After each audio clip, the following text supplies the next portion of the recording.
আইসকা তোর মায় গাইছে আমারে তেল তেল নুন তেল নাইকা সংসারে মাছ গোস হইব না 500,000 যাই দেখি ভাবে ভূতে মিল্লা বাজারে। আইসকা তোর মায় গাইছে আমারে তেল তেল নুন তেল নাইকা সংসারে মাছ গোস হইব না 500,000 চল যাই ভাবে ভূতে মিল্লা বাজারে। ভালো আছেন ভাই, বাড়ির সবাই আছে কিরকম? দোয়া করছো যেরকম রাখছে আল্লাহ এরকম, বেতন পাই যে সেরকম ভাবতাছে উনি।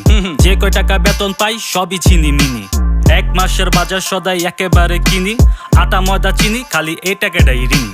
Very good very good. আরেকজন কয় ভেরি গুড। আমরা মিয়া সুট বুট লাগাইয়া রবিন হুড, হুতাশে ফাল দিছি পিছে নাইকা প্যারাশুট। বুঝছি ভাই আমিও দিন আনি দিন খাই, শরীর স্বাস্থ্য দেখা